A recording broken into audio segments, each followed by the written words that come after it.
Today on the Digital Investor Podcast, I have a very special founder interview, and that is with Owen Rask from Rask Media. Owen is growing a multi-million-dollar digital business, online business, and you'll hear the full story here.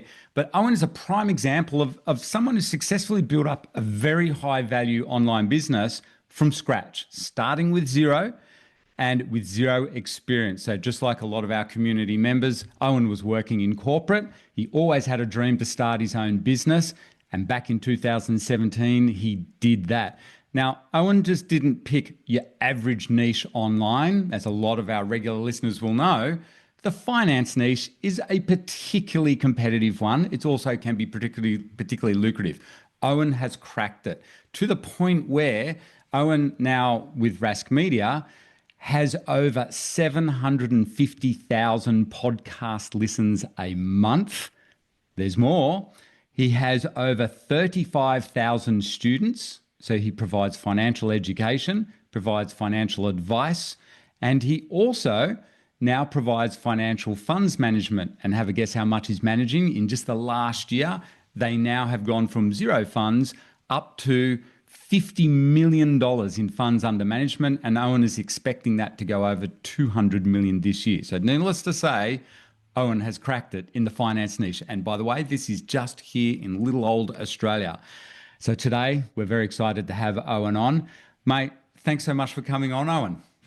Matt, it's an absolute pleasure to be doing this on air. I know we get to chat off air quite regularly, but that's right. Always happy to talk on air as well. And I do want to share that with our listeners. So Liz and I have known Owen for quite a few years now, and the team at Rask, and we've always wanted to feature you, Owen, on here. And I think it's perfect at this time to be talking to you about your success, because also in this interview, what I want to cover, Owen, for our listeners is, it's absolutely amazing what you guys are achieving down there in Rask. But also there's been some challenges. So we'll come to that in a minute, because I want, picture yourself, Owen, you're one of our members, they're starting out from zero. And do you remember those days when you look back at your journey? So you started in 2017. So what I want to find out off you, back in those days, you're working in corporate, what was happening before you decided to launch this business? So what was driving you back in those days? Do you remember? Yeah, for sure. It's probably the same thing that drives me now. Equal parts frustration, equal parts ambition. I think that entrepreneurialism does tend to show patterns throughout people's lives. And for me, early days growing up on halfway between the farm and halfway between like a suburban house, in effect, what happened was I could see entrepreneurial people around me. My mum, we lived on a flower farm, and she would cut flowers during the day, and my dad would as well. Yep. And then at night they would work for DHS, with people with disabilities. They would do like sleepover shifts, so they would stay overnight. And so I got an upfront look at what hustle looks like. Hustle's like working not 8 hours a day, it's maybe working 24 hours a day. And so I saw that, and then I looked around at the people that were in my life. In particular, my uncle, he would tell me a story of how he was effectively abandoned by his mum at 14 years of age out in a rural part of Victoria. He had 4 cents. Get this, he had 4 cents. And at the time, in order to make the call to someone that could maybe come get him was 5 cents. And so he couldn't get into one of those phone booths where you could use that 4 cents to make a phone call. And so he ended up they were outside this farm where he got left, and he ended up sleeping in the farmer's barn or shed, if you will. And the farmer gave him a job for three months, I think it was, and then that kind of helped him get on his feet. And I didn't know him. He's an older gentleman now, and I remember looking around at the people like him in my life and thinking, who do I think has been really successful? And I saw people like him, and that was kind of where my ambition came from. And we didn't grow up with money or anything like that, and like far from it. And so I didn't want that for my kids. I'm actually recording from home today, and I've got my little one here. And so apologies if you do hear him in the background occasionally, but I didn't want that for my family. So there was equal parts ambition, and that's where that comes from. But then on the other side, it was frustration with the financial system, because we didn't have a lot. When you would go to, like, say, a bank website or whatever, you would click on the tab that said education on their website or whatever. And it's always education about their financial products or their services. It's not education like everyone here would associate with it. It's not like the learning you get from this podcast. It's, hey, here's our new kind of mortgage, or here's our new insurance policy, and I'm going to educate you on that, which in my mind is nothing like education. That's actually just marketing. Like, if you describe the features of something, it's marketing. And so I was really frustrated with that. And I was blessed that I got a job while I was still studying with the Motley Fool as a freelance writer. I did that on and off for 5 years. And then I kind of had, maybe this is similar to some of the folks that are listening that have digital businesses from the outset, or work remotely from the outset. Don't really like that word, remotely, but work in a distributed fashion. You kind of have this yearning for what you quote unquote see as a real job. And so I did that. I kind of went into the big smoke and was very lucky with the jobs that I had there. And in effect, I realized that that wasn't what I wanted to do. Like, I didn't want to stay in a conventional 9 to 5 and have the kind of, like, everyone's checking the time when you clock out or clock in and that type of a thing. That was actually, it was a great place to work, and I got a lot of experience from that brief stint, but I got an up close and personal look at what the finance industry is really about, in a very ethical way, which was very lucky. And I got to see, between, say, like the Motley Fool and this company that I worked for, I kind of got both sides of the spectrum. The Motley Fool, people will know if they're familiar with finance and investing in Australia, is like one of the biggest online websites and platforms. Like, they've done an amazing job in terms of SEO, and I was very fortunate to play a part in that in the early days. But then this other one was a very more conventional kind of wear your tie in a meeting type finance business and deal with people that manage billions of dollars and have a lot of influence over how things get done in Australia. And so I kind of got these two worlds in my mind, and I realized that, hold on a second, there's a massive disconnect here between what the people in the suits and ties in Melbourne on Collins Street were doing and what I was doing with the Motley Fool, which is marketing, but also like educating people on investments and that sort of a thing. I'm like, why doesn't someone fuse those together? Why doesn't someone take the main street and make it like Wall Street? And so that's where it came from. And the original concept, which we can go into, failed straight out of the gate because the business model is horrible. The idea was great, but the business model is horrible. And that was to provide financial education through, like, online courses and blogs and videos and that type of a thing. To be fair, I probably didn't really have much of a business model at the time. It was more just like a belief that people wanted this stuff. And so, in a way, Owen, can I jump in there? It sounds like this exactly what our members love hearing.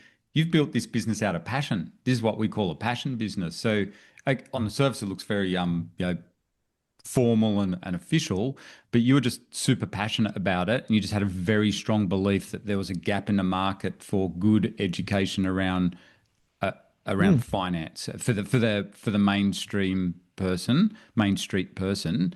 So you said your first iteration failed. What, like selling these courses and things? Why did that fail? Yeah. If I could double click on that, I think you and Liz actually taught me quite a bit about the importance of having niche content businesses and these types of things. And for me, the finance industry is pretty broad, but there wasn't many people doing this exact thing, which was really cool. And so the first business failed because effectively, when I was at the Motley Fool, I saw this enormous growth, and we had this amazing business, and for all intents and purposes, it probably still is that way. But I thought that with a great platform like we had at the time with the Motley Fool, there also comes a responsibility to do good. And I probably overextended or over-indexed into the do good part and didn't think enough about the business part. And so what happened was I started this business, which was like a WordPress website. We had YouTube videos, and this is like back before people knew, like most people knew what YouTube was. And we would do these videos, and I would be really obsessed with like, how do they educate people? How good are they? Not really thinking about, like, you did a great one at the top of the show, Matt, like the hook into the content, how you deliver the content, what makes people click and watch and stay on and stuff. I just wanted to focus purely on the education. And I thought, if I make amazing education, there'll be financial advisors, super funds, other financial groups that will white label or take this content for themselves. And that would be the business model. But what I realized in that moment, originally I thought, because I met with financial advisors, I was like, well, maybe they'd take it.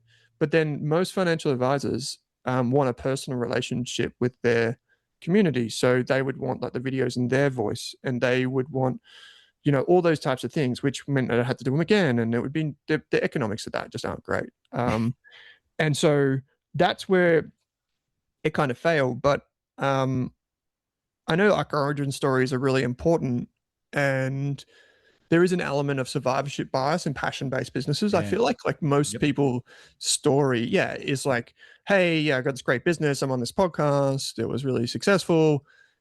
But what about all the people that failed, right? I think one of the things that I did, which I'm very grateful for, is I used the Charlie Munger inversion mental model.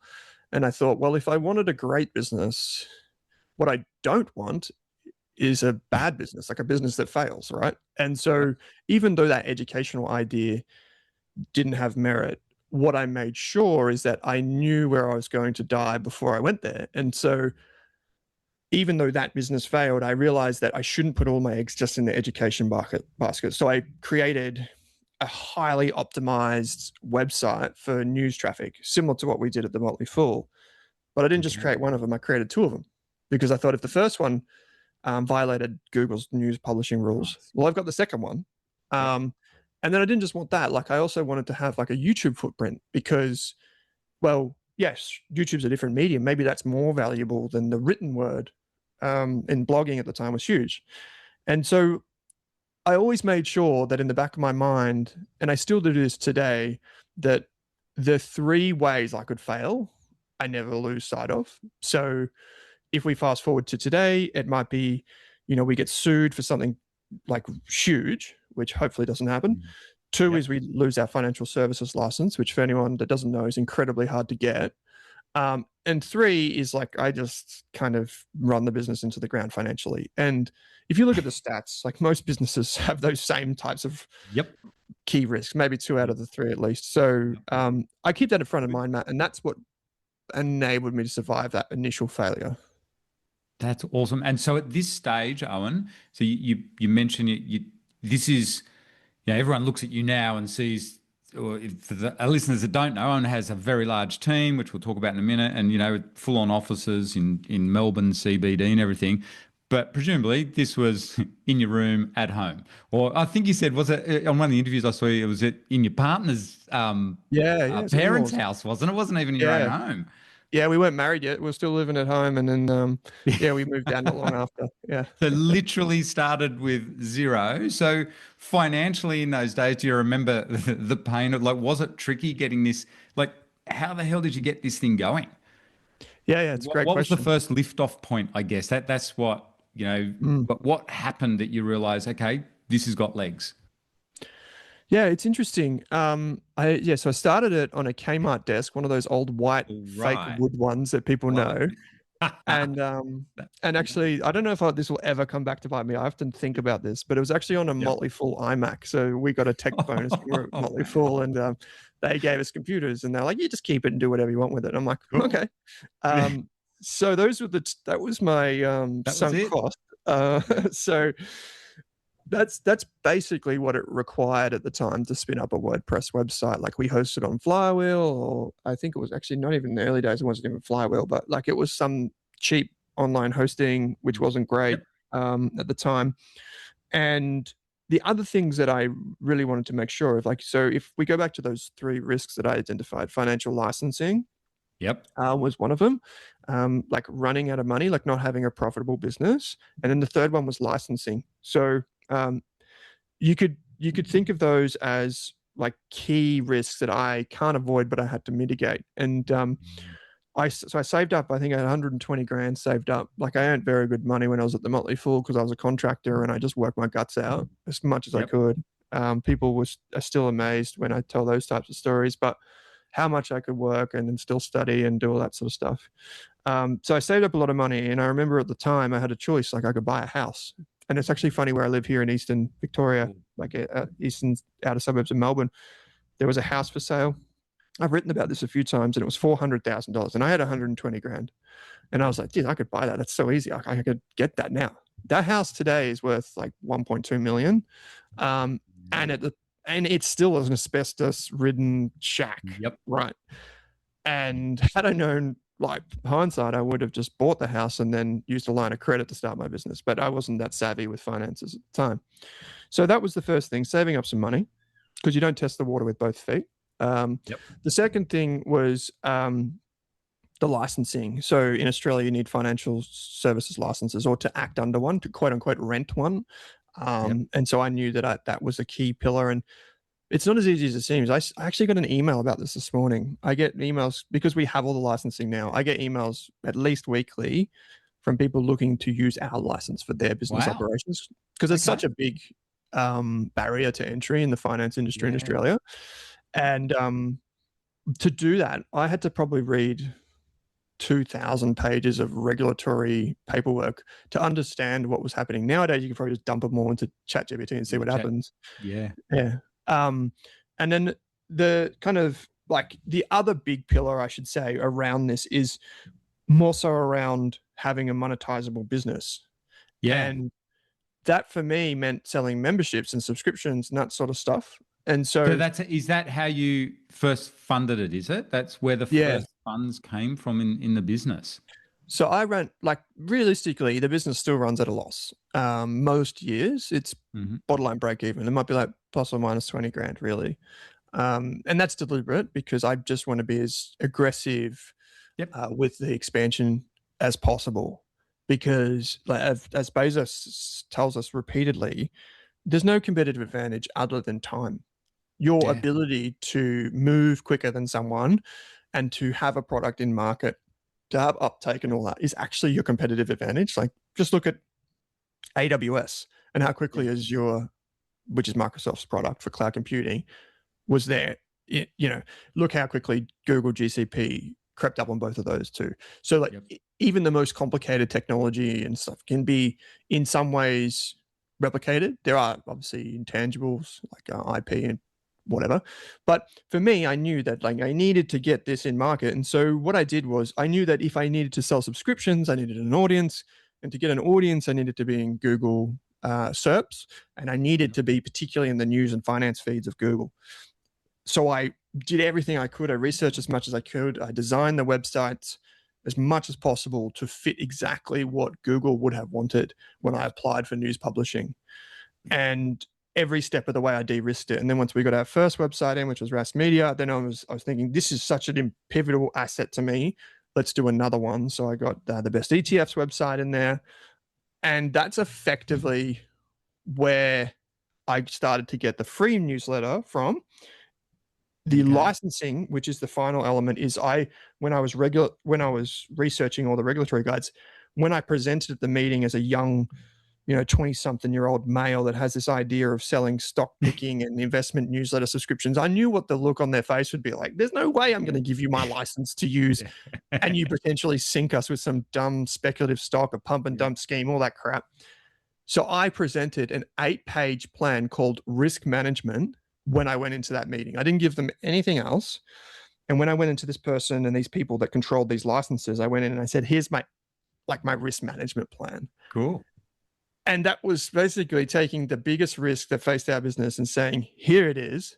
And second to that was how we're going to monetize it. So I learned a lot, and the preparation was key. Okay. And did they give you the license? So they did. It was. How old were you? Like, how long were you already a well-known finance influencer at that point, or how would you describe yourself at that point? And were you doing? I meticulously tried to build my personal reputation while I was inside the Motley Fool, because there were so many tens of thousands, hundreds of thousands of people frequenting that website every week. I knew that there was an opportunity for me as an individual to create my own brand within the brand, and I could Yep. see that happening in the United States. So I wanted to have personality when I wrote or when I presented. I wanted to make sure that that was remarkable, as Seth Godin would say, like, be remarkable. It Yep. doesn't mean that you're on the TV or something like that. It just means that people remark after you. And so I wanted that for myself. And if you were to take, say, some metrics around this, like say a Twitter handle at the time, I was still writing and that type of thing and really investing in myself and trying to share my content and all those types of things. I probably had like 1,000 Twitter followers. I don't really go on Twitter these days. I probably got a lot more than that, right? And so Yep. as a yardstick, you could probably say that I planted the seed of my personal brand when I was within that other business. And for people that are listening that may not have that kind of platform, it doesn't have to be through your employer. It could be some other way. It could be through blogging, social sites, LinkedIn. Facebook groups, LinkedIn, so many great things. So for me, however, I just recognize like what are the inherent benefits of where I work now and how can I exploit them Very smart. to mutual advantage. Like the Motley Fool definitely benefited from my time there, I would say. Absolutely. Yeah. And so when you approached these guys and you got the AFSL and you're working out of your parents' house and everything, were you so were you full time at this? So you had that 120 grand to back yourself, which is very smart, by the way. Love hearing that story. But just to get a picture, did you decide to go all in and quit the corporate roles that you had, or yeah, were you doing this full time? And like, where was that tipping point? And what was the traffic that, because Owen, the metric, I guess, for our audience that they'd understand is, can you remember back then, what was the traffic roughly to your blog at that point? I'm just trying to get Yeah, sure. a Yeah, gauge yeah, of I can where it remember it was where all. you quit and went full time. Yeah, yeah. So out of respect to the Motley Fool, I said I'm going to build this thing in 6 months. Okay. So we didn't have a non-compete, but I wanted to give them the respect that they helped me get to where I was, and Mhm. everyone is amazing. So it's profound that the impact that your first job has on you is the Yeah. most profound. Like it is obvious if we all think back to the first job, the first manager, the first real job, I would say, like that's amazing. And the Motley Fool at the time was voted the world's best place to work under 500 people for 2 years in a row. So Wow. talk about Awesome. winning the lottery. Okay. So you didn't just have, you weren't necessarily burnt. You had a pretty cool job then, a cool place to work. Yeah, yeah, yeah. It's so I, cool. I But you I gave that up. saw the growth. I saw it was the opposite for me. It was Oh, so hard to leave the Motley Fool because I could see how good they were and what could be. okay. And it's amazing, Matt. Like to to give Wow. you a sense of it, the first person that I went to for advice was the guy who managed the Motley Fool in Australia, Bruce. He's the most incredible marketer. He lives up in your neck of the woods, up in Queensland, I'm in Queensland. and yeah, nothing wrong with that. And he was like, I can see you already. I know you, Owen. I know the thing that's going to bring you down. It's a lack of focus. So just be focused. And he was remarkable. Like he didn't have to do that. No one had to do anything. They all gave me advice, in fact. And if you look at the people that have left the Motley Fool, there's myself, Claude Walker, Andrew Page, Matt Yeah. Joss, so many amazing people, Joe Mager, so many amazing people that actually became entrepreneurs after being in that place. And I think about that a lot. I was very, very blessed. And I know that that's not the ordinary path, but I think it's important to be No. grateful for that. And so to answer your question, so we started, like, I knew that I had to get into this optimized news feed and I could see how important it was. So I did everything. I probably invested $10,000 in putting content on the website that wasn't just under my name. Because if you wanted to be a Google verified news publisher at the time, you couldn't just have like one author. They would occasionally let quote unquote blogs in. But if you wanted to be a news website and appear at the top of SERPs and in this particular news feed, and like on Google Discover and all those types of things, you had to show your media merits. So things like diverse range of views, independence, a contact us page had to be available on the website. Okay. You had to use HTTPS, like you couldn't be an insecure website. All these types of things mattered. And the good thing about it was I knew how powerful it was. So in 2017, we launched. And by the end of 2018, beginning of 2019, we were getting 300,000 monthly unique users. Yeah. Raad, go, Yeah. dude. This is here. So this is for a .com.au. Like, Yeah. wow. .com.au. I didn't realize you grew that quick. Yeah. So I think we were the Mate, sixth biggest finance or business website in the country within 2 years. within 2 years. So listen to Yeah. that, everyone. That is like, Owen, and did you realize that was pretty freaking cool? Like at Yeah. the Yeah. time. Yeah. I knew it was amazing, right? So that's when you Yeah. quit the job. Like, even though Yeah. you had an So, awesome job. well, one of the things that Far out. comes with, for anyone listening to this, one of the things that comes with being really good at something, like I was Yeah. good at writing, and I didn't know the difference between there, and there until I was 23 years of age. No joke, Matt. Like I did not grow up in a family that had ever been to university. Oh, yeah. Like no way, right? Like Okay. no way. Cool. And um, so for me, I just had to put in the hours, and my Man. high school was not easy. Like we went through a lot, and I did Yeah. like at home and stuff. It was not easy, and so there was no one in my life that kind of mentored me to do all this stuff. I learned it all through books and Mate. just through studying other people like intensely. And so when I realized how good the Google News publishing feed was, and I know I can this talking to you and talking to the community today is like talking to people that are like part of my tribe, because Yeah. everyone here gets the importance of these Oh, types of things. it's There's no other podcast in Australia, by the way, that would talk about the stuff and it would be like yes, so good, right? this is like the Yeah, best. Yeah. yeah. So I love it. And I knew how important that was because I could see it from other businesses. And so when I had combined that with a pretty decent reputation of blogging and writing and stuff like that, it was interesting when I left the Motley Fool and I update my LinkedIn profile, all the other websites and website operators that wanted to give me a freelance job, right? And so they didn't care that I was building my own thing. They just wanted me to write articles for them and help them with SEO and all that sort of stuff. So Oh, yeah. I basically used up all the 100 grand, 120 grand that I'd saved in the first 2 years because I was running at a loss. But I'd had some income. And one of the best things about it, and this might make you laugh, is that like I had an amazing sugar mama. Like my wife was young in her career, but she paid the bills, Matt. Like seriously, she paid the bills. And That's cool. she still does until today. And so like my advice to anyone that's going to go down this road is like, one, get your house in order, but yeah, it's to also be grateful and to have the relationships and instill confidence in the people around you and what you're doing, because Yeah. they will maybe sooner or later, if it's in the relationship or financially, they may be able to help you, and they may pay a price for that, like an investment or something like this. But those Yeah. relationships are really important, and a lot of the times the people closest to you have an ambition to help you, Yeah. so lean They into do. that and respect it. Thanks for sharing. That's a really, Owen, particularly of all the podcasts to be on, that will resonate with, or, a lot of our listeners are in partnerships with a significant other.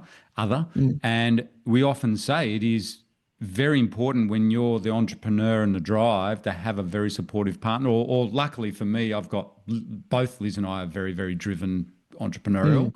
But in definitely. your instance, and it's a really good example, one of you stayed working and you backed the dream to the point now where you're sitting on a very big business. But mate, just thinking this through, I did not realize. I always saw you as a CBD, trendy Melbourne suits and finance. I always thought you were you know educated in this space and everything and all that sort of thing. So you have done this through hard freaking yakka and just Mm, reps, what we call here reps, and sheer willpower. So you are very, very driven to be an entrepreneur. It's like there was a lot more challenges to the beginning of your story because, Owen, I'm going to bring you to mm, something in your recent interview. You said that the early days were the easy part, and I don't want to share that with everyone here because it's down. But mate, just willpower, because then you did have challenges later in the journey as well. Because you obviously started to hit success, 300,000 visitors, mm, like, and the biggest finance blog in Australia. Like that's massive. Did you do the podcast then? So let's look at that around there. Had you even started the podcast at that point? No, no. So it was very, Way. I think it was from memory 2018, maybe 2019, realistically, when the podcast was really a thing. To give you an idea, so Yeah. my my former colleague and friend Joe Mager, who's now a venture capitalist in the US, lives in Austin. He's one of those people that left the Motley Fool and went and became an entrepreneur. And he was still at the Motley Fool, and he gave me this advice. He's like, "Hey, I remember we're at Meatball and Co. in Flinders Lane in Melbourne, and he was just passing through because he was living in Sydney at the time, and he said, you know, what would be really cool is if there was an Australian version of this, and he pointed to a podcast that he knows called Invest Like the Best in the United States, Wow. written Cool. driven by a guy called Patrick O'Shaughnessy, who's an amazing character, like a lovely, thoughtful person, and he was like this. And I was like, what is that? That's really interesting. And so again, I was obsessed, Matt, with this idea of getting as much distance between me and being homeless as possible. Like I just Mm. wanted to get as far away from that as possible. So I would count the degrees of separation between me and losing my job. And the same thing approach, like look at what Rask is today. It's a symptom of me being insecure. And it's like two parts. There's two parts to it. There's insecurity and then there's creativity. But if you looked at it, like I would be like, oh, okay. So you're saying, Joe, that this is a new medium. I've already done pretty well with this other medium called like online, like blogging, websites, news, whatever. And now you're saying that there's this other thing called a podcast that's doing really well in this particular industry, which is finance and business. So I looked at it really deeply and I studied all of the underlying technology because through all of this, like through the entrepreneurial journey, I finished my first degree and I went on to do two other degrees and a bunch of other qualifications. And one of those Right. degrees was technology. And the other two masters were in particular types of finance. And so the So more you I did your studied them, degrees later in life then, yeah.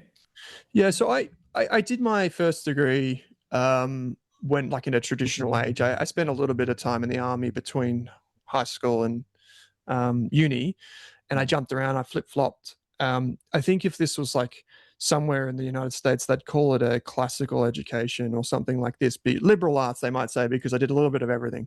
Okay. But realistically, I graduated with a Bachelor of Technology because I was passionate about that. I used to build computers in my own time and pull apart old telephones and do all that sort of stuff. Like that's how I had fun on the farm and didn't really Yeah. cost much. So um, I used to do that stuff and I was fascinated. So I did the technology, I did the two master's degrees. And I could see this kind of convergence between once I realized like where this industry is, the Motley Fool and blah, blah, blah. I was like, this is really powerful convergence between finance Mm. and technology. And that at the time was blogs and that sort of stuff. And now we've seen fintechs and everything come. And so I was doing all of that stuff. And effectively, I saw a podcast come up as a new way to engage a similar audience in a similar way. And by that, I mean, one of the things that I learned from reading a lot of books was this idea that it's you don't want to always build your house in someone's backyard. So when you build your website or when you build your social media presence, it's actually two different things. We saw early days with Facebook pages. Those were the things that businesses would have as kind of like an area where you could go if you're a consumer to follow along or maybe see some information about products or services. And if you were a Facebook page, quote unquote, owner earlier in the day, you would be able to post a piece of content and say, like, hey, there's these new widgets that we got, and that would go to your followers. And then not long in the lead up to the IPO of Facebook, we start to see the power of Facebook take over. And I could watch this from a distance because I was watching the IPO in real time, and I was thinking, wow, they're really ramping up revenue. How is that happening? And the obvious thing is that they were taking a lot of that feed of the pages and giving it to advertising. And so for creators, that really hurt their businesses. And if they weren't buying ads, there was this kind of like belief that you just wouldn't get your content shown to even the people that followed you. So I realized early days that a website was very unique in that way, in that you own the URL, you own the domain. Yep. All that really needed to change behind the scenes was a server. Like you could host it with whoever at any time, and you could just point the DNS to that server when it changed. And the podcast ecosystem is very similar to this. And I know you know this, Matt, but in a podcast, you own the RSS feed. You own the brand, Digital Investors. You can push it to a different podcast host. You could use Acast or Megaphone or Spotify or whatever behind the scenes. And they, like us listening to this, don't really care. It doesn't really matter. And that made it really powerful in my eyes, because effectively, in most cases, you can keep your subscribers and you can build an audience and you can effectively own the audience. So I was like, oh, this is really similar to what I'm already doing with my, digital like web business. What else could I do? Podcasting sound like a really good fit. So that's how I went about that. But then it all kind of changed in, I think it was 2018. Okay. So how well did the podcast go for you when you launched it? Was there similar growth numbers? I'm presuming that it sounds like that there was. Yeah. So because it was us and Equity Mates were basically the only two. Like there were a couple of others, but they were more like personal financy, like Glenn James's My Millennial Money, or She's in the Money from Victoria Devine. There was no one in the investing. One of our own students, Captain Fire, was just starting up around then. Oh yeah, of course. Yeah. And amazing, right? Amazing, right? Yep. The website, amazing. So you could probably liken it to Captain Fire's journey in some ways. And I realized that we had this growing mailing list. We had all of these website readers. I think at the time I can't remember exactly, but I think we were up around 300, what we would call ECAPs or email collections a day, but they were like good, solid ECAPs, right? So just purely organic content. And so we were capturing the ECAPs. We were trying to get them into memberships. We would monetize like $400 a year or something like that. But when you have any type of audience, say the 1,000 True Fans idea, and it's probably more relevant now, which we can talk about, but what was really important to understand was that I thought, well, these people psychographically, they love investing content. So if they like an investment article, they're probably like an investment podcast. So let's email the podcast to them. And so I seeded the podcasts with an existing audience that was extremely warm to it, right? It's kind of like shaking the funnel left and right rather than up and down.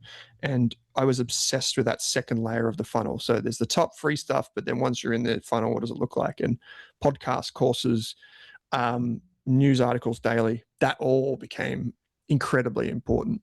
And that's how the podcast was successful early days. And I realized it's kind of like, if you think of like a stream or a river, you get an eddy, which is the part of the river where it like hits a rock or a tree branch and the water kind of spins around in a circle. It kind of like a little whirlpool. You see it as you go past the creeks and rivers and stuff.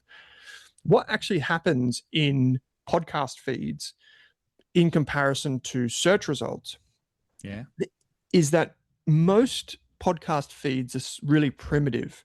So at least they were back then. They still somewhat are today. The search engine itself. Yeah, you know this, right? The search engine itself is not like a traditional organic Google search where you might get amazing websites at the top and they stay there. Like you can't really get rid of them. In podcast feeds, it's a combination, I would say very strongly, of most recently downloaded plus what's typically downloaded. So if you had like a new podcast, Apple loves to push that straight up the podcast rankings for whatever reason. Maybe they want competition, maybe whatever. They push it straight to the top. And then that triggers a lot of downloads because people are searching for podcasts. So they go to the most downloaded or the top shows, and then it seeds an audience in their ecosystem. And so I knew that. So I figured out, well, how can I use my SEO brain from Google and apply it directly to podcasts? There's a reason, and you know this, Matt. all of the Rask shows are called Australian something podcast, Yep. Australian finance podcast, Australian investors podcast, Australian retirement podcast. I bought the Australian property podcast for $100,000, like just the name. It had 9 downloads an episode before I got it. So like, All right. so I did not know that. I didn't know you paid that for it. All right. Wow. yeah. So Smart move in that's hindsight. yeah. So that's what we did, and we would early days. It was slow, like 10,000 downloads a month, 20,000. It was incremental, and then COVID happened, and it just blew up. Yeah. Wow. Cool. So yeah. And to the point these days where across, how many podcasts do you have now? So there's 5. There's 5. So you got Australian business podcast, property, list them all out. Retirement, That's investors, Investors and finance. and finance. And investors and finance, are they your 2 biggest ones, I'm presuming? Yeah. Finance is one of the biggest in the country. Yeah. And 750,000 listens a month, isn't it? So you said to me before, you're hoping to hit like over 1 million listeners a month just this year alone, and that's here in Australia. Yeah, it's about That's it's 90% plus Aussie. Yeah, there's some new Kiwis and some expats. when you think about it, it's mind blowing. We have 30 million people living here in Australia for our overseas listeners, and for our overseas listeners or all our listeners, this is the finance niche, one of the most competitive niches on the planet. And you, mate, you are getting, so needless to say, this is an interesting point that maybe some of our listeners haven't thought of. Podcasting for you has been a massive win, and it's for you, to all intents and purposes, like your website, because websites are obviously incredibly powerful, like you said. Yeah. So when you look back at your journey now, is that how you would view the podcast? Has the podcast been an essential part of Rask growth? Oh yeah. We make over well over $1 million a year in ads. Oh, just from sticking passive ads on there. Yeah, we do it a bit differently in that so we probably leave about 20 to 30% on the table, but because finance is inherently conflicted, as the world seems to remind us consistently, is we sell 12-month partnerships. So that creates transparency with our audience. All prices fixed in advance. Monthly subscriptions for our business creates an annuity like advertising business. If the stock market takes a dive, we have a legal contract with some of the biggest financial brands in the country, sometimes the world. And so it creates consistency for them. It creates consistency for us, and it stops myopic behavior, which is the nastiness that happens in finance. And we don't, so our CPM rate, we try to aim with our long-term partners for a CPM rate somewhere between, say, $80 and $130. Okay. Whereas, but with content. So if you were a marketing team at one of these big funds or one of these big finance brands or the fintechs or whatever, or a bank, you would look at us and you'd be like, on balance, they're pretty much the same as most other kind of finance brands. But the difference is we also do the content for you. And that's the real gem. Because if you go and pay a production company to create some advertorials for you, it'd be tens of thousands of dollars for a day. So we do that all in part of the partnership, and they love that. The marketing teams love that. We love it because it's much more natural. We still have some partners, Matt, that have been with us for over 5 years, and that's through COVID. Let's not forget, and then through 11 interest rate increases, through some pretty wild stock market and financial market and economic behavior. And I think we've only ever parted ways properly with one partner, and that was just because we had another partner that took their place. So. So like when we all listen to, I'm going to recommend everyone on our, if you're not already listening to Rask, when we listen to your Rask podcasts and stuff, you know, often like, you hear Beta Shares. This show's sponsored by Beta Shares. It's literally a 12-month sponsorship. These are companies that have been with you for 5 years. So obviously you trust them, they trust you. And you're very, for our listeners, just so you know, listen, I know Owen personally. Owen is very, very, it's like in this community, very genuine about his financial advice. And he's very particular about, did you notice what he just said? Not having a finance company push certain, well, how do you word it in the finance industry? There's a lot of conflicted. Yeah, push Yeah. products and stuff. So you just do straight out upfront Yeah. sponsorship deals. You disclose that everywhere on your websites and everything. So us as the listeners know we're getting genuine content that's Yep. going to be helpful for basically it's financial education. I view what you offer as education. It's not advice. It's education, isn't it? Yeah. So it's interesting. So we survey our audience multiple times a year. Like we automate as much as possible, like you do. And for example, if someone asks a question on a podcast, at Yep. the end of the question, we offer them a free like trial to our membership if they answer like 5 questions. And Okay. that then creates demographic data that we can then like in aggregate, it's all anonymous, using our media kits for advertising and try to get a sense of the efficacy of the impact of our audience. And what we found was like these types of like if you're like obviously we're here on the Digital Investors podcast, so everyone loves analytics, but in most businesses, it's like a great misunderstanding of how important analytics and data is in driving business decisions. Yeah. But we all get it. And one of the amazing things that came from that particular type of automated surveying was that we found that the Rask audience is more than 2 times more likely to see a financial advisor. And if you think about that, people may think that listening to a finance podcast and here's how you DIY it and you don't need to pay for that and you don't need to pay for this, do it yourself, blah, blah, blah, blah. The natural like level 1 thinking would be like, well, then they're not going to pay you for anything. But what you discover is that the more that people know about finance, the more they value professional support.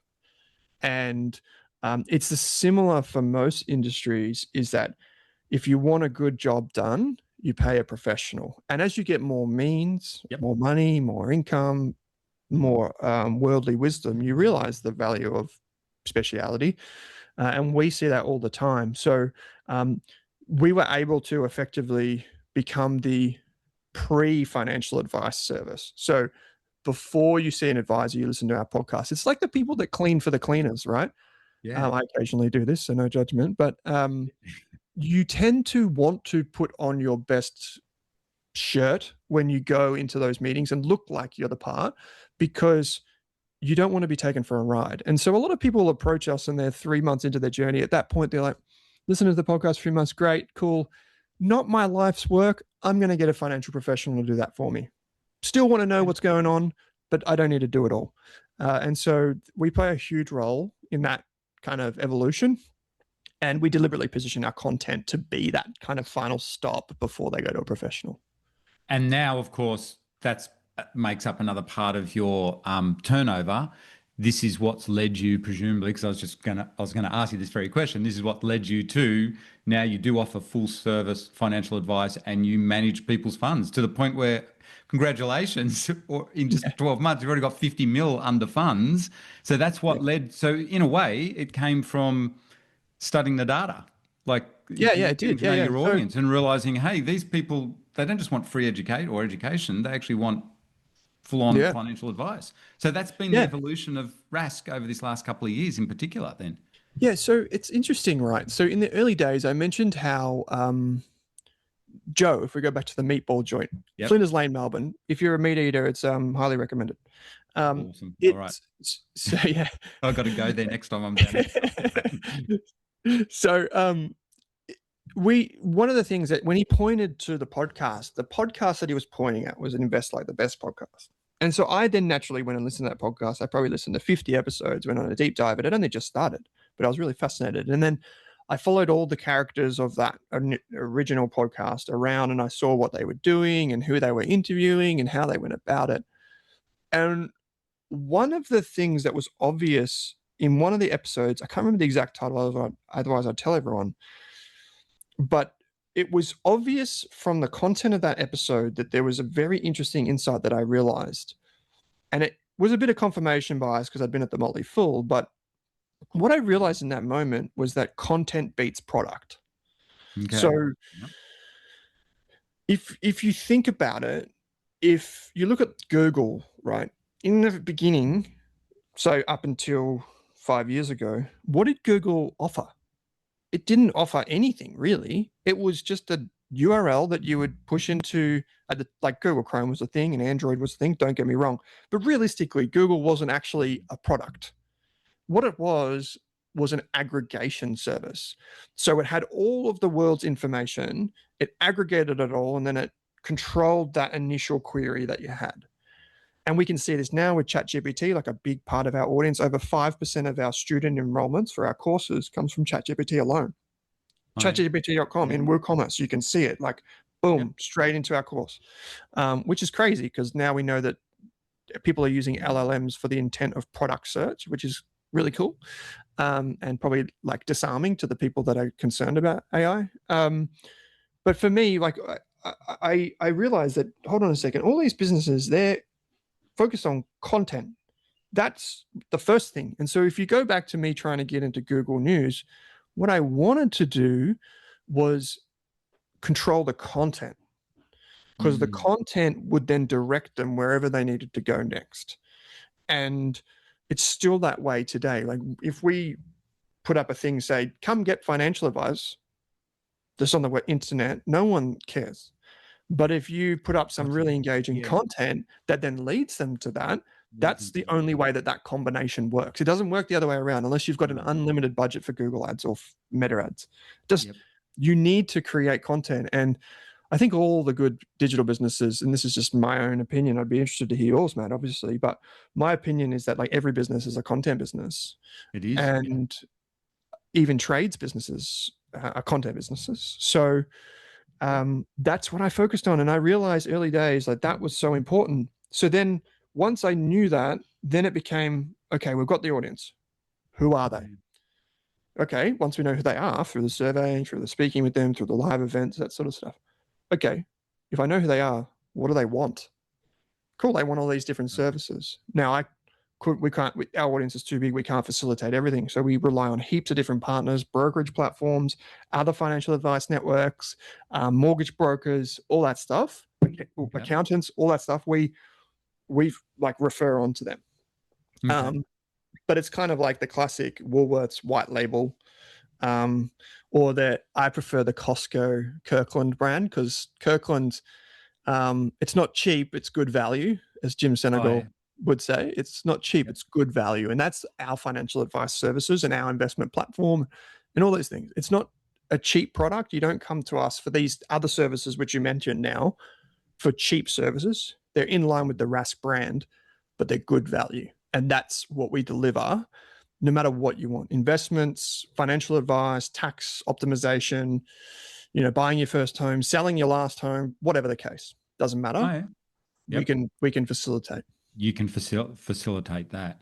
So now so from those humble beginnings, like, at your parents', at your in-laws' house on that K-Mart table, to now running this business. It's a full financial services business. Because how many employees do you have? I was looking on your about. I think it's 18 full-time. And then we have contractors and contributors to our platform as well. So in addition to Rask Media, you've got a so this has turned into a large business. And this is what I want to share with our listeners, Owen. This is born out of a passion. So Owen is very passionate about educating people, giving people real education around the finance space, not what the big corporate banks and stuff are doing. So you spotted that gap in the marketplace. You've taken it through to a fully fledged media company in finance, one of Australia's most successful, if not Australia's leading finance, not just blog, but podcast, and 5 of them. So you've got a lot going on, 50 mil under management in terms of funds, and you're going to grow that. What's your goal to grow that funds under management? I would like it to be at least 150 million by the end of the year. 200 would be amazing. Yeah. Awesome. It's just on that. Stopping. Just on that, Matt, one quick word of note is that we don't charge like traditional funds management businesses. So while that metric is important, we charge fixed fees. So for me to get to 200 million, it's the old cliche of who's the person that rocks up first to the free buffet. It's the person who's most hungry. So we could probably get to that simply because we have fixed fees. Whereas if you go to everyone else that has percentage fees, they're going to take more for bigger balances. So that's a very deliberate business strategy by us, just as an FYI for people. So from offering essentially free education, which was a challenge at first. Now this has turned into a business where I noticed you mentioned this in your latest podcast. You're doing around 5 mil or whatever, but you have a vision to grow this by 2028. What's your vision and what's your valuation? I want to grow like into like I would love to see us doing 10 mil or more of revenue. Like that would be fantastic. Um, there's so yeah, there's And do you I have mean a there's things, value, Owen, you got to give us a valuation metric. Like in the finance oh world, yeah, that's like going to so be worth the, what, three or four, what, four times maybe more? yeah, Um, yeah. So yeah, it would be. So I can get what's important to understand, mate, is I've already had offers oh yeah, in the yeah. So interesting. I've had offers that vary to 20 million plus. Well done. Uh Go, dude. yeah. You've cracked it, Yeah. mate. Thanks, mate. That is Yeah. unreal. Yeah, and So obviously you've said no because to me, and I think Owen, all our listeners are going to agree, mate, you are on a freaking roll. Like this is unreal. This is so thanks, mate. exciting to hear. Like your drive, I think it's just your drive and passion is going to take it through. You're the classic entrepreneur that Liz and I have worked with for the last 30 years. You'll definitely well, I'm not allowed to give financial advice, but I reckon you've definitely done the right thing by saying no to those sorts of offers. And this is cool for our listeners to hear. This is a journey of an entrepreneur. This is who we love interviewing, people like yourself who go, I'm going for this. And I noticed you said Mm. you had I think it's not the title on one of your latest podcasts, you've got a goal of 50 mil. And is Mm. that, so that's not driven by money though, is it? Let's just have a quick look at that. You're on a roll. What's driving you today? It's Get interesting, to that right? 50 mil. For the first time in Rask's journey, it's been 8 years, say. Yep. Um, for the first time in my business journey, I've felt like I'm in control ever this year for the That's first time interesting. ever. Okay, so it's So it's 8 years. taken a long time, right? And I Well haven't, done. one thing we didn't speak about is I've only ever taken 120 grand of outside money. And that was because I wanted to get the people involved Yep. rather That's than that's needed investors. the Yeah, money. you've never. I'll just reiterate that for our listeners. So Owen's just saying there, guys. He's never brought on board investors externally. He's self-funded this whole growth himself. Yeah. Yeah. So why did you decide to take on 120 grand? Because in the early days, there was three people in particular I wanted involved in the business. So Okay. Yep. one of the if you listen to Guy Raz's podcast, How I Built This, Yeah. there's obviously Podcast. huge survivorship bias in that podcast in particular, but Yep. it's always the same lesson at the end is the people that have experienced some form of success in their business life say, I wish I didn't give up as much. And so Yeah. because there's survivorship, right? If they had Yeah. failed, then they wouldn't be saying that. But because they succeeded, they say it Yeah. was the hardest thing, right? So for me personally, I don't own all of Rask anymore. I own about 60%. And the reason, there's a few reasons for that. We went through some really unbelievably difficult times. One of the things that I've glazed over in this is that we went from myself to about 15, 20 people. We went back to we did go back to myself. Yep. Then I rehired a bunch of people. We went up to 15 and then back like down again. And then those two massive NDEs, near death experiences for our business, had nothing to do with me. They were actually the Royal Commission, which had nothing to do with me. Yep. And then another event that happened post COVID. So like it was just tough. And for the first time ever, I feel like I'll give you a real visceral example for people that are listening. So I said to you before that I got 300,000 monthly Yeah. readers, not page views or anything like that. Like it was way higher, but readers of our website. Well, after we reached that $300,000 a month mark, I remember it distinctly. Within 6 months of hitting that type of height and being, I think we're in contention to be in the top 5 business category websites in Australia. The Royal Commission happened, and the company that we relied on for our AFSL, for our license, lost their license, and they gave me 24 hours notice. And so I had to lay everyone off, and I had to, in effect, immediately or risk like court and probably prison time. I had to put a locker on our website. You know those old like there used to be like pop-ups that would lock the website and like freeze the website. Yep. diabolical for SEO, like Oh, horrible. yeah, just Yeah, kills it. The bots yeah, take one yeah, look and go, they don't come back. yeah. So I had to put that on because Far people out. weren't legally able to see the content, not just new content, but existing content. So if you Google Analytics has since updated, as everyone knows, so I lost a bit of that history. But if you were to look at the analytics, it's like a hockey stick growth, and then it goes to literally zero. And I had to rebuild that again. And so Okay. for the first time ever this year, we've got our own financial services license. We've got our own office. We've got our own, like, I've got a management layer now. Like, I think like the chasm between 5 and 20 people is like the Yeah. worst business experience of your life, unless, like, it's just so hard because you don't have managers, you don't have depth and talent, you don't have systems. So hard. But we've crossed that. We've got our own investment like platform and ecosystem. We do our most of our own technology in house, and so there's so many things that are now in our control. And there's one massive potential uncertainty, which is AI. But there's always uncertainty in business, right? Yeah. So Yep. you just roll with it. And for the first time ever, I feel in control of that, Matt. So when you say 50 million, I feel like there's not many times in your life, like I had this last year where we had this multi tens of millions of dollars offer.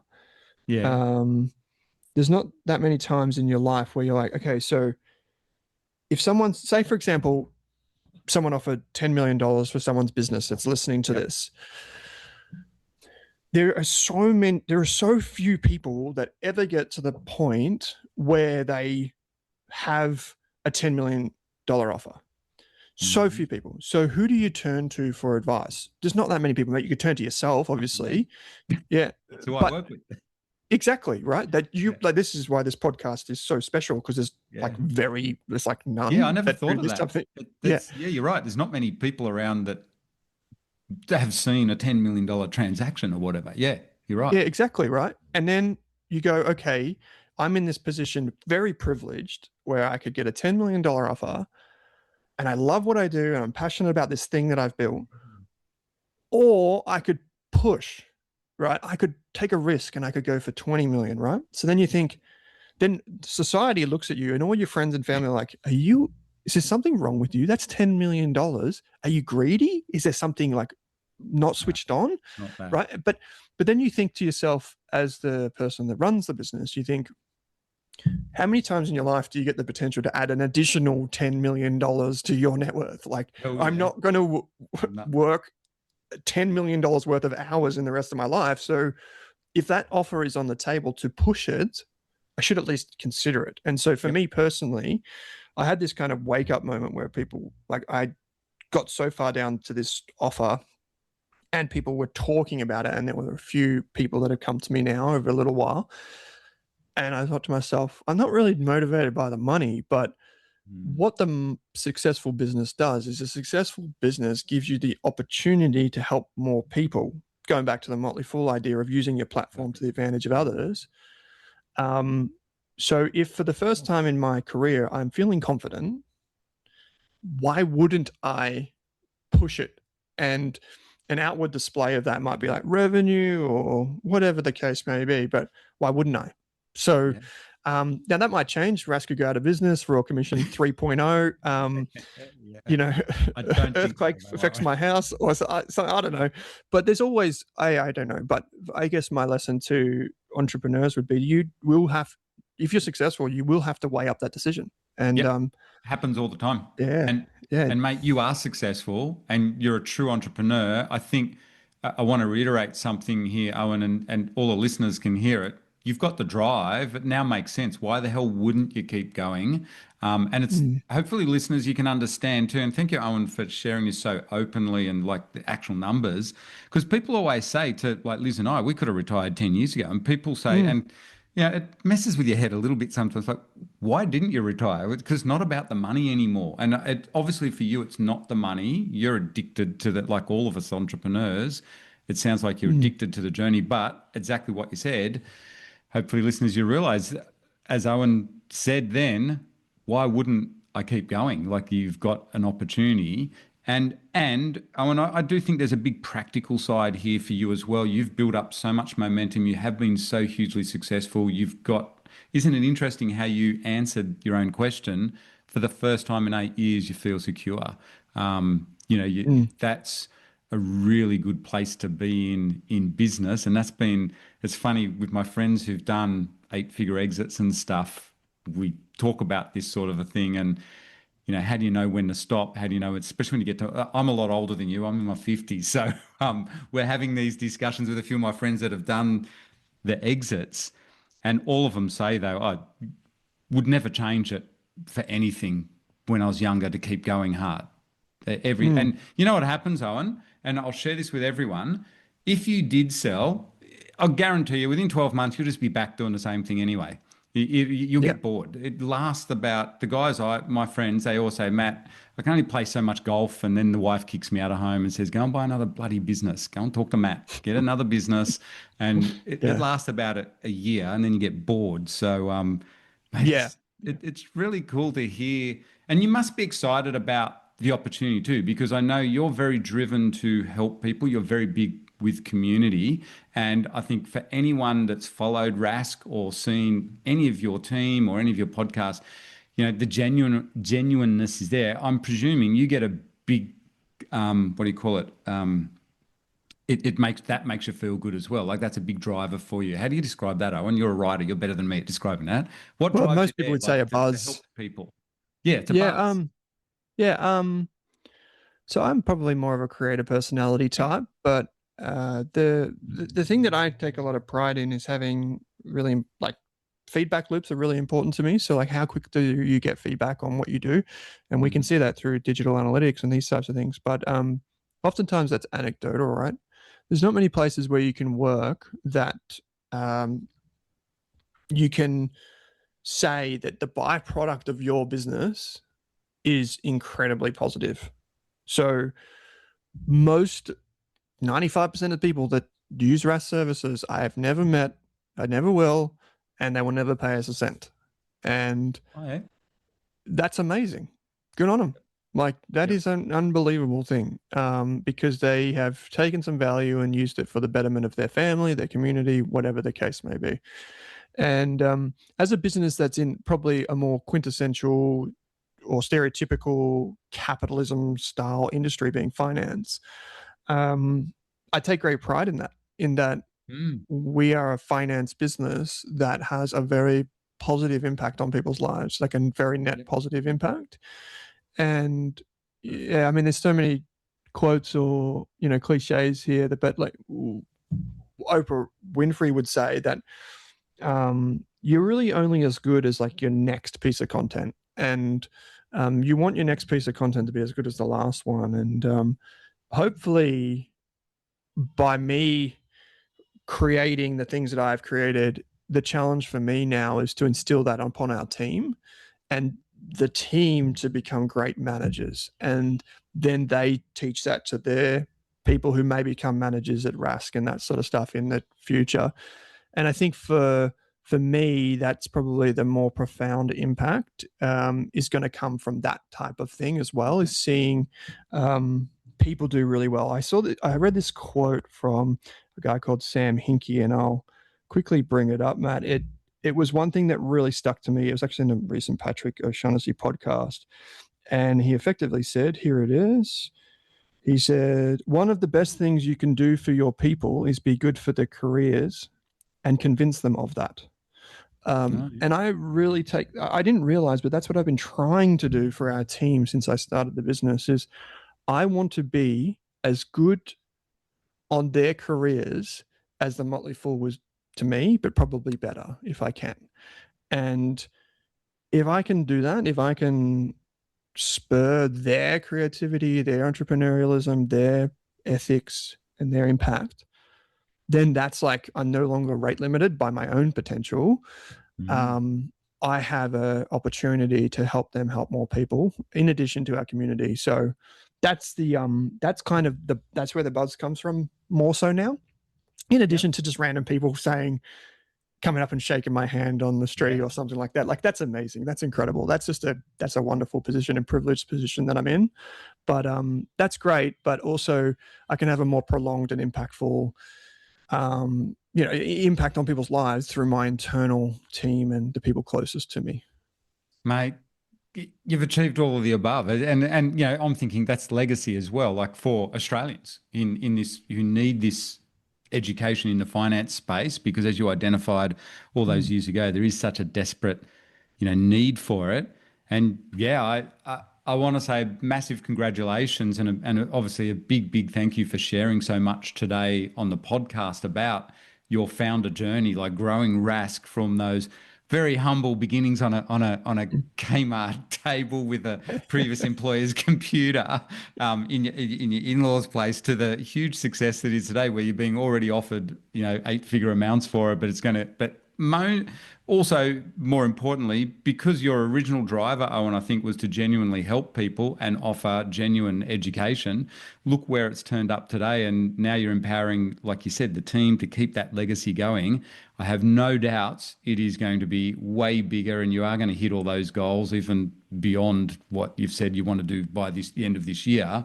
But yeah, big thank you for coming along today and sharing such a very personal story of how you've built this amazing finance education company and services company here in Australia. Oh, thanks to you and to Liz, Matt, because you guys have been great mentors and support of mine. Like, you're kind of the ultimate hype man for me, and I think that's amazing, and I really appreciate it. But My pleasure. no joke, every time I'm around you, I always feel more positive, right? And so I really do appreciate that, and Thank you so much. the support over the years has been huge. And what you're doing here is great, and you were the one that opened my eyes to so many of these things that I just was figuring out in the dark. And yeah, I really appreciate that, and I just genuinely relished the idea of coming on the show today and chatting with everyone. Well, thanks so much, Owen. And what I'll do, Owen, too, and I really appreciate that. For any of our listeners too, I'd love to. I'll put all the links in there for Rask Media. Is rask.com.au the best one to go to? Just Google it, That's guys. the one. Any of you interested in finance, which you all should be, there are 5 podcasts that you can listen to. You've heard it here. They are the most listened to podcasts in this space. So if you're even vaguely interested in finance, you should definitely get out there and listen to Owen's podcast. And Owen, we're going to have to get you back on again, and we'll talk about actual finance stuff, because you've got an AFSL. I'm allowed to get you to talk about it. So we'd love absolutely. I think here from the digital investor community, we'd love to have you back on. So thanks so much for today. That was just awesome.